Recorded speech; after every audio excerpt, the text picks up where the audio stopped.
ગણપતિનો લો, તમારી કુળદેવીને યાદ કરજો, પણ એક નિયમ કરો આજે કે તમે 1 માળા 2 માળા 5 માળા 11 માળા તમારી જેટલી હિંમત, જેટલું તમને લાવ લાવ એમ થતું હોય ને એમ આપણે આપવું પડે. 11 માળા કરીશ, હા આજે કઈક આ કરી આપો ભગવાન, આ સોદો છે, આ વેપાર છે. પેલા માળા કરો તો વગર માંગે મળવાનું છે. મહારાજે વિચાર કર્યો કે પુણ્યના ભાગી કરવું. એમણે બધાને વારા ફરતી વ્યાસપીઠ પર બોલાવ્યા. અહીંયા પગ મૂકો છો ને, આ વ્યાસપીઠ નાની વ્યાસપીઠ છે, આ નીચે આ વ્યાસપીઠ છે મોટી, આ નાની. અહીંયા પગ મૂકો છો ને એટલે તમે ધન્ય છો. નહીતર આપણા ગામમાં કેટલા વ્યક્તિ છે વ્યાસપીઠ પર ચડ્યા છે? કોઈ લગભગ અડધા નહીં હોય. હા, એ મહારાજે બધાને બોલાવ્યા વારા ફરતી. એમાં હરિઓમભાઈ આવ્યા. એમણે કીધું કે મારાથી નામ નહીં લેવાય, મને માફ કરી દો. ચાલો કઈ વાંધો નહીં, તમારું ભલું થાય, કલ્યાણ થાય, જાઓ. આપણા કિરીટભાઈ આવ્યા. બેન હું 1 માળા કરીશ. કઈ વાંધો નહીં, પણ નિયમ લીધો છે ને, 1 માળા કરજે. માનસીબેન આવ્યા, હું 11 માળા કરીશ. ચાલો માનસીબેન જાઓ. મહારાજ આવ્યા, હું તો માતાજીનું હું સપ્તાહ પારાયણ કરાવીશ. હા ચાલો કઈ વાંધો નહીં. એમ કરતા કરતા બધાએ માળાનો નિયમ લીધો. એક ડોશીમાં હતા, એમણે દૂરથી પ્રણામ કરીને પછી પોતાના ઘરે વિરામના સમયે ગયા. બીજા દિવસે બધા પાછા આવ્યા, કથામાં બેઠા.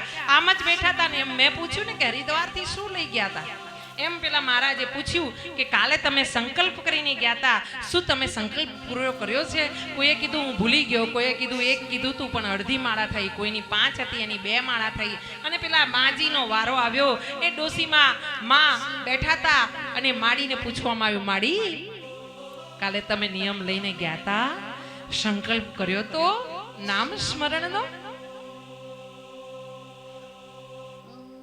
એટલે માડીએ ધ્રુજતા ધ્રુજતા પેલા મહારાજને કીધું કે હા ભાઈ મહારાજ, મેં સંકલ્પ લીધો તો નામ સ્મરણનો.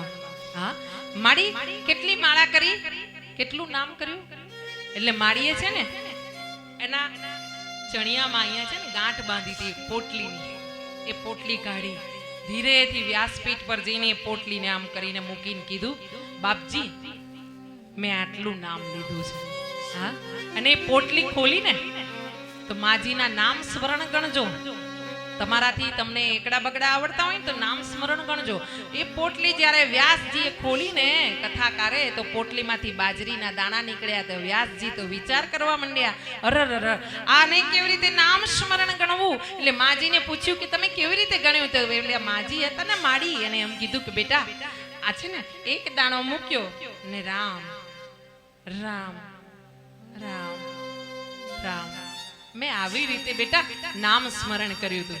હા વિચાર કરજો કે જેને બાજરીના દાણાનું નામ સ્મરણ કર્યું હોય ને, હા એને તો 1 સેકન્ડ પણ એમને ન જવા દીધી પોતાના શ્વાસની.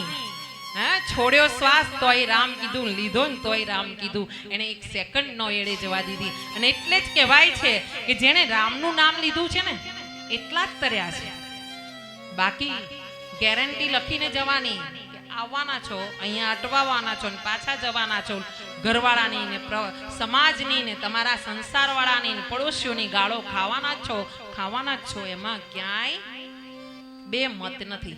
હા એટલે નામ સ્મરણ કરો ને તો એવું કરજો, ગણતરી નહીં 1 માળા 5 માળા 10 માળા ગણતરી નહીં રાખવાની. નામ લેવાનું, ઉઠતા બેસતા હસતા બોલતા રડતા ખાતા પીતા બસ એનું નામ લેવાનું. હા